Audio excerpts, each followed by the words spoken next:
Yeah, we're getting close to that time of year where they'll stop.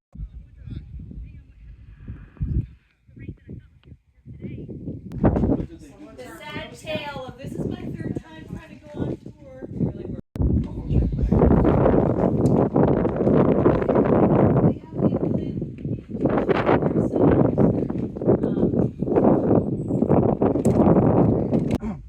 Our sculpture here is called the Maker of Peace, and it was created by a Texas artist.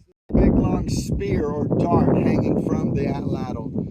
That atlatl and the dart, they were the weapon of choice out here for ancient hunters in the lower Pecos, literally for thousands of years, until that technology was eventually replaced by the bow and arrow. And that happened out here very roughly 1,000 years ago.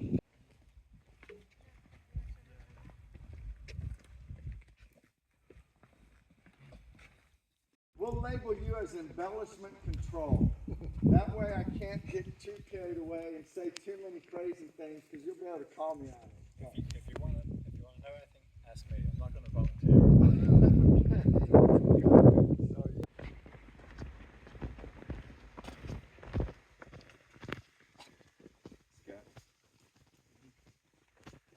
I'll take it.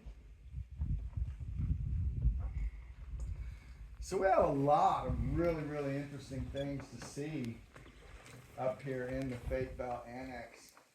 I'm going to start. This one they say is like 24 to 27 feet tall. So that says something like it. Right, we have a beautifully painted small animal.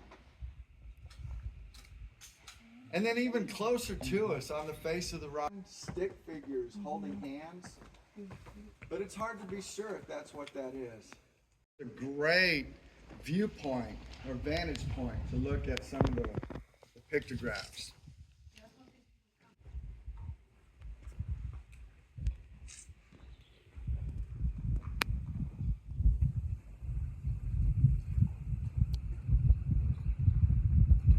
But this on the back wall, at one point in time, that must have just resembled what to our eyes would have looked like a mural that was at least 50 feet, if not longer. And it's just amazing how much paint was applied to the back wall in this section.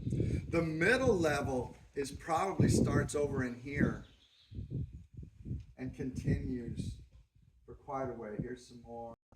Why did ancient people do this? What was their purpose in creating this? Is this meant to tell a story? And if it's telling a story, what is the story that's being told? And this is the part where Susan and I have to kind of just be honest. And we have to just tell our visitors, we just don't have great answers to those questions about this pictograph. That the way the research is headed lately seems to be where people do seem to think it might be telling a story. We hear some researchers use a term called mythic narrative. And they describe that as they think these pictographs might possibly be telling the crack is. So there's a website called gigapan.com. That's Giga pan.com. Gigapan. If you go to that site and you just put in the search engine